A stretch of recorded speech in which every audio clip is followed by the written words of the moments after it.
O copo de vinho escorregou das minhas mãos e estilhaçou-se no chão da cozinha, salpicando gotas vermelhas como sangue no azulejo antigo. As minhas irmãs, Sofia e Catarina, bloquearam a porta, os rostos iluminados pela luz fraca do candeeiro, olhos fixos em mim com uma mistura de raiva e dor que me gelou o coração. Ana, nós sabemos tudo sobre ti e a Maria, disse Sofia, a voz tremendo, e nesse momento, o mundo que eu construíra com mentiras desabou, revelando não só o meu segredo, mas um abismo familiar que nos arrastaria todas para fundo. Eu recuei contra a bancada, o coração a bater como um tambor enlouquecido. Há meses que eu e a Maria nos encontrávamos em segredo, roubando momentos em cafés escondidos de Lisboa, trocando olhares cúmplices nas ruas estreitas do bairro Alto. Ela era a minha chefe na agência de publicidade onde trabalhava, uma mulher de 30 anos com uma presença que iluminava qualquer sala, mas o nosso amor era um fogo proibido numa sociedade que ainda sussurrava condenações atrás de portas fechadas. Como é que descobriram? Perguntei, a voz rouca, enquanto o pânico me invadia. Catarina, a mais velha, cruzou os braços, os olhos castanhos cheios de lágrimas não derramadas. Vimos as mensagens no teu telemóvel, Ana. Como pudeste esconder isto de nós? Da família? O pai vai morrer se souber. O ar na cozinha tornou-se sufocante, cheirando a alho e azeite do jantar interrompido, e eu soube que aquela noite mudaria tudo. Sentei-me na cadeira, as pernas fracas. Recordava o dia em que conhecera Maria num workshop de marketing em Porto, onde os nossos olhares se cruzaram pela primeira vez. Ela era casada então com um homem bom mas distante, e eu, aos 28 anos, lutava contra os demónios internos que me faziam questionar a minha identidade desde a adolescência. Cresci numa família católica tradicional de Lisboa, onde o amor era definido por casamentos arranjados e expectativas sociais. A minha mãe, falecida há 5 anos, sempre insistira que eu encontrasse um bom rapaz para me casar e o meu pai, um professor reformado, ainda rezava o terço todas as noites, convencido de que a felicidade vinha da obediência às normas. Mas com Maria tudo era diferente. Conversas profundas até ao amanhecer, toques suaves que me faziam sentir viva, uma conexão que transcendia o físico e mergulhava no emocional. Agora, confrontada pelas irmãs, sentia o peso da traição, não só à família, mas a mim mesma por ter escondido quem era. Sofia aproximou-se, pegando num pano para limpar o vinho derramado, mas os seus movimentos eram mecânicos, cheios de tensão. Isto não é só sobre ti, Ana. É sobre nós todas. Como é que a sociedade vai olhar para a família se souberem que a nossa irmã é lésbica? A palavra saiu como um sussurro acusador e eu encolhi-me, sentindo o estigma que pairava sobre as comunidades portuguesas, onde o progresso LGBT colidia com tradições enraizadas. Catarina interveio, e a Maria? Ela é casada. Estás a destruir uma família. As palavras cortaram fundo, porque eu sabia que era verdade. Maria lutava com o seu próprio casamento, um arranjo mais de conveniência do que de paixão, mas o divórcio em Portugal ainda carregava um fardo social, especialmente para mulheres. Eu escolhera ignorar isso, focada no nosso amor, mas agora o confronto forçava-me a enfrentar as consequências. A discussão prolongou-se pela noite adentro. Sofia, aos 25, a mais nova e idealista, alternava entre raiva e empatia, recordando como sempre me defendera na escola quando os miúdos me chamavam estranha por não namorar rapazes.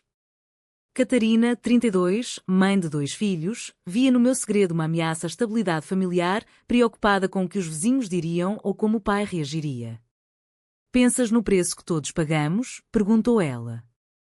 Eu pensei sim, as noites insones, o medo constante de ser descoberta, a culpa que me roía por trair os valores que me ensinaram. Mas também pensei na liberdade que Maria me dava, na forma como nosso amor me fazia questionar se a felicidade valia o risco. Quando o relógio marcou as 2 da manhã, exaustas, decidimos pausar, mas o dano estava feito, uma fenda na nossa unidade familiar que só cresceria. No dia seguinte, o sol de Lisboa entrava pelas janelas da nossa casa antiga em Alfama, mas o ar ainda estava carregado. Eu evitei o pai, fingindo uma enxaqueca, e enviei uma mensagem a Maria. Elas sabem. Preciso de te ver. Ela respondeu imediatamente, marcando um encontro num parque junto ao Tejo. Caminhando pelas ruas empedradas, sentia o peso do julgamento invisível, casais heterossexuais de mãos dadas, famílias rindo, e eu, uma intrusa no meu próprio país. Portugal progredira com o casamento gay desde 2010, mas nas famílias conservadoras como a minha, a aceitação era superficial, mascarada por silêncios desconfortáveis. Maria esperava-me num banco, o cabelo loiro brilhando ao sol, os olhos azuis cheios de preocupação. O que aconteceu? Perguntou, pegando na minha mão discretamente. Contei tudo, as lágrimas correndo pelo rosto enquanto descrevia o confronto. Ela ouviu em silêncio, o rosto pálido. Ana, eu amo-te, mas o meu marido. Ele suspeita. Se isto explodir, perco tudo, o emprego, a reputação. As palavras dela ecoaram as minhas próprias medos.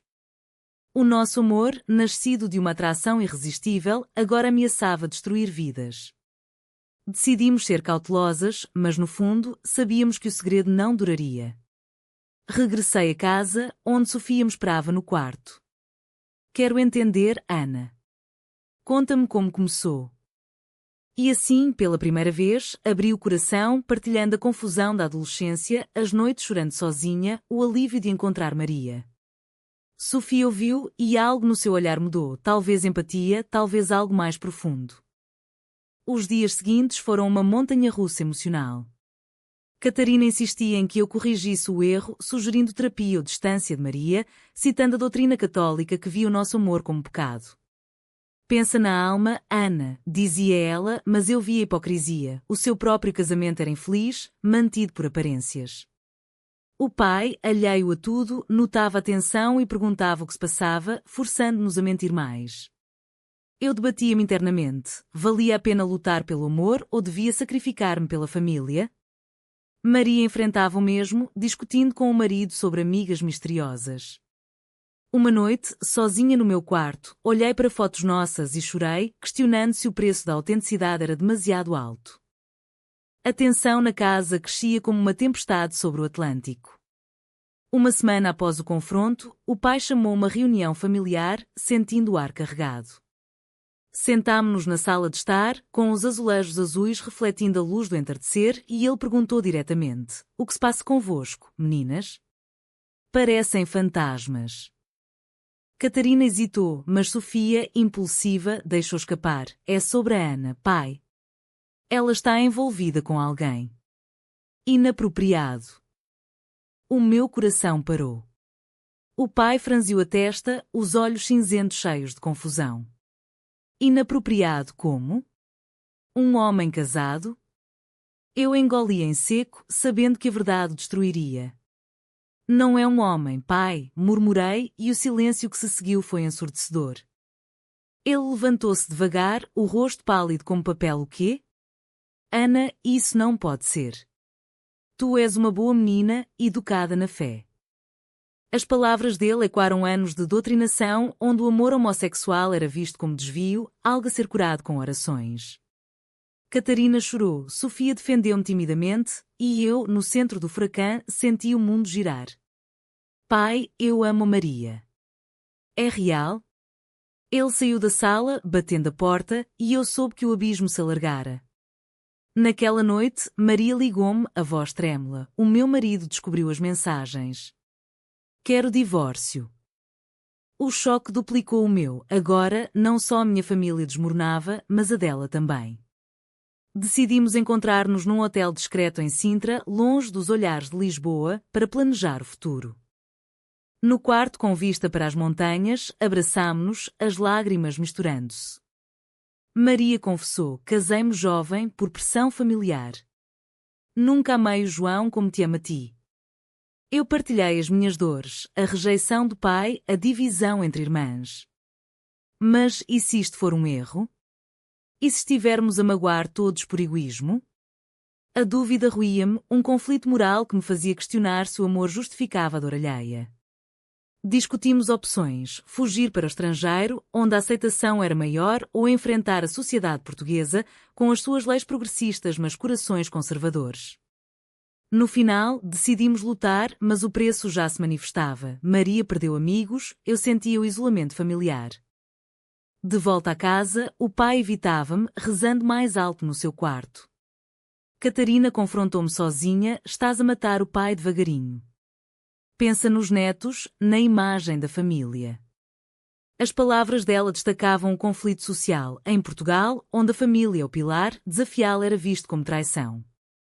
Sofia, por outro lado, aproximava-se mais, confidenciando: Ana, eu entendo mais do que pensas.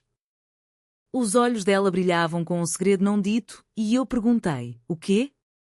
Ela hesitou. Na universidade, tive uma amiga especial. O choque foi mútuo. A minha irmã mais nova partilhava a mesma luta interna, escondendo-a por medo. Isso mudou tudo. De repente, não estava sozinha. A revelação de Sofia trouxe uma aliança inesperada. Juntas, planeámos falar com Catarina, mas ela reagiu mal. Vocês as duas? Isto é uma praga na família. A discussão escalou com acusações de influência mútua, destacando preconceito enraizado. O pai, ouvindo o barulho, interveio, e a verdade sobre Sofia saiu. Ele sentou-se, derrotado. Deus, por que as minhas filhas? Aquela noite, a casa transformou-se num campo de batalha emocional, onde amor e tradição colidiam. Eu debatia-me com a culpa, as minhas escolhas tinham desencadeado isso, forçando todos a enfrentar realidades desconfortáveis. Maria, entretanto, navegava o divórcio. O marido, João, confrontou-a publicamente num café, gritando acusações que atraíram olhares curiosos. Traíste-me com uma mulher, berrou ele, e o estigma social caiu sobre ela como uma sombra. Amigos viraram as costas, o emprego tremia, na agência, rumores circulavam, ameaçando a sua posição. Ela ligou-me chorando: vale a pena, Ana? Estou a perder tudo. Eu consolei-a, mas internamente questionava: o nosso amor era uma revolução pessoal ou uma destruição egoísta? Decidimos procurar apoio numa associação LGBT em Lisboa, onde histórias semelhantes nos deram força, mas também realçaram os riscos: discriminação no trabalho, rejeição familiar. Os dias tornaram-se uma luta diária. Eu perdi peso, o sono fugia, atormentada por sonhos de rejeição. Sofia e eu tornámo-nos confidentes, partilhando experiências. Ela falava de uma paixão não correspondida na faculdade, eu de anos de negação. Catarina, dividida, alternava entre raiva e tentativas de mediação, preocupada com os filhos expostos a isto. O pai, num ato de desespero, marcou uma reunião com o padre local, insistindo que rezássemos pela cura. Eu recusei, afirmando: pai, isto sou eu. Não é uma doença. A confrontação culminou em lágrimas, mas plantou uma semente de dúvida nele. O clímax aproximava-se como uma onda no Nazaré. 2 semanas após a revelação de Sofia, Catarina descobriu cartas antigas da mãe, escondidas no sótão. Nelas, a mãe confessava uma amizade especial com uma mulher na juventude, abandonada por pressão social. Eu escolhi o dever sobre o coração, escrevia ela. Catarina leu-as em voz alta numa reunião familiar, a voz falhando. O pai empalideceu: a tua mãe? Não pode ser. A verdade abalou, a mulher que idolatrava carregara o mesmo fardo. Isso forçou a questionar as suas crenças: seria o amor homossexual um pecado, ou uma variação humana? Eu e Sofia abraçámo-nos, sentindo uma conexão com o passado. Talvez a mãe nos entenda agora, do céu, disse eu. Catarina, chorando, admitiu: eu tive medo por vocês. A sociedade é cruel. A discussão evoluiu para uma terapia familiar improvisada, onde partilhámos dores. O pai falou da sua educação rígida, Catarina da pressão de ser perfeita, Sofia da solidão. Eu defendi o meu amor por Maria, é puro, pai. Como o teu pela mãe. Ele ouviu pela primeira vez sem julgar. Maria, entretanto, finalizava o divórcio. João, amargo, exigia compensação, transformando o processo num pesadelo legal. Ela perdeu o carro, partilhou custódia de bens, mas ganhou liberdade. Paguei caro, mas sou livre, disse-me num passeio pelo Chiado. Nós duas, de mãos dadas abertamente pela primeira vez, ignorando olhares, sentimos-nos empoderadas. Mas o preço social persistia, clientes cancelaram contratos na agência, amigos sumiram. Eu enfrentei o mesmo no trabalho, colegas sussurravam, o chefe questionava a minha estabilidade. A família começou a curar. O pai, num ato corajoso, leu sobre direitos LGBT assistindo documentários sobre o orgulho em Lisboa. Eu errei em julgar, admitiu uma noite. Catarina organizou um jantar reconciliador, convidando Maria. A tensão era palpável, o pai apertou-lhe a mão rigidamente, mas conversou sobre a arte, o seu hobby. Sofia sorria, orgulhosa. Maria partilhou a sua jornada, crescida em Faro, numa família conservadora, casara-se para encaixar. Mas o amor verdadeiro não se esconde, disse ela. O jantar terminou em lágrimas, mas de alívio. Contudo, novos conflitos surgiram. Um vizinho espalhou rumores e o pai enfrentou olhares na igreja. Eles dizem que falhei como pai, confidenciou. Eu consolei-o, tu estás a evoluir. Sofia, inspirada, confessou o seu segredo a uma amiga, mas foi rejeitada, aprofundando a sua dor. Vale a pena ser autêntica? Perguntou-me. Eu respondi, sim, mas dói. Maria e eu debatemos coabitar, mas o medo de mais escrutínio deteve-nos. O ponto de viragem veio numa manifestação LGBT em Lisboa. Eu convenci a família a ir, o pai hesitou, mas veio. Vendo casais felizes, bandeiras arco-íris, ele chorou. Eu via isto como pecado, mas é amor. Sofia marchou conosco, Catarina observou, tocada. Maria e eu beijámo-nos publicamente, selando nosso compromisso. Mas o preço, um amigo do pai cortou laços, reforçando o isolamento. Internamente, ele lutava com a moralidade. As minhas escolhas curaram ou feriram? O amor exigia sacrifícios, mas os danos colaterais pesavam. Sofia encontrou apoio online, Catarina questionou o seu casamento. A família transformava-se, mas o caminho era árduo. Meses passaram e a cura prosseguia devagar. Maria mudou-se para um apartamento em Belém e eu visitei-a frequentemente, construindo uma vida juntas. O pai, num gesto surpreendente, convidou-nos para o Natal, cozinhando bacalhau tradicional. Quero conhecer a Maria melhor, disse. O jantar foi tenso no início, mas risos emergiram, histórias de infância, piadas sobre futebol. Catarina trouxe os filhos, explicando-lhes suavemente. A tia Ana ama Maria como o pai ama a mãe. As crianças aceitaram, inocentes, destacando como o preconceito é aprendido. Sofia, encorajada, começou a namorar uma mulher, Rita, uma artista de Coimbra. Graças a ti, Ana, tive coragem, disse. Mas o pai lutava ainda, confissões ao padre, noites insones. Estou a tentar, filhas. Nós apoiamo-lo, reconhecendo o seu esforço num país onde a igreja ainda influencia opiniões. Maria enfrentou backlash profissional, promovida, mas com sussurros.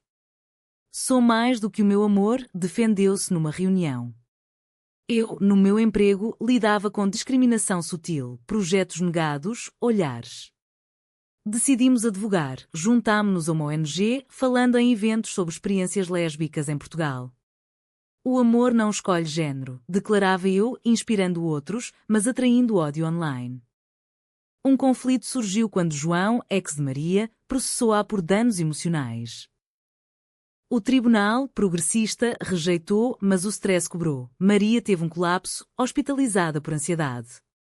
Eu fiquei ao seu lado, questionando, e se tivéssemos escondido? Ela respondeu, não, a verdade liberta. A família visitou-a, o pai orando por ela, mostrando crescimento. Sofia e Rita enfrentaram rejeição familiar dela, pais deserdaram-na. Escolho o amor, disse Sofia, mudando-se para Lisboa. Catarina, inspirada, confrontou o marido sobre a infelicidade, quer mais. Eles separaram-se amigavelmente, e ela encontrou paz. O pai, num momento pivotal, escreveu uma carta. Filhas, errei em impor as minhas crenças. O amor é amor. Lemo-la juntas, chorando. A cura coletiva emergia, mas com cicatrizes, amizades perdidas, carreiras abaladas. Nós quatro, eu, Maria, Sofia, Rita, tornámo-nos uma unidade, apoiando-nos. Mas a sociedade persistia, em viagens ao Algarve, olhares hostis. Decidimos emigrar temporariamente para a Espanha, onde a aceitação era maior, mas voltámos, comprometidas em mudar Portugal. O ano novo trouxe reflexões. Num piquenique no Monsanto, a família reuniu-se. O pai, Catarina solteira, filhos brincando, Sofia e Rita de mãos dadas, eu e Maria abraçadas. Olhem como crescemos, disse o pai, orgulhoso. Mas eu sabia o preço: anos de dor, relações quebradas, lutas internas. Maria e eu casámo-nos numa cerimónia simples em Cascais, com a família presente. O pai levou-me ao altar, lágrimas nos olhos. Sê feliz, filha. Votos trocados, anéis colocados, selamos com um beijo. Amigos LGBT aplaudiram, mas ausências notadas, velhos conhecidos que fugiram. Sofia casou-se depois, inspirando mais. Catarina encontrou amor com um homem compreensivo. O pai juntou-se a um grupo de pais LGBT, advogando. Mas o caminho não foi linear, recaídas de dúvida, discussões. Eu questionei escolhas, mas a cura prevaleceu. No final, a verdade não destruiu, mas reconstruiu. Foi correto arriscar tudo pelo amor autêntico?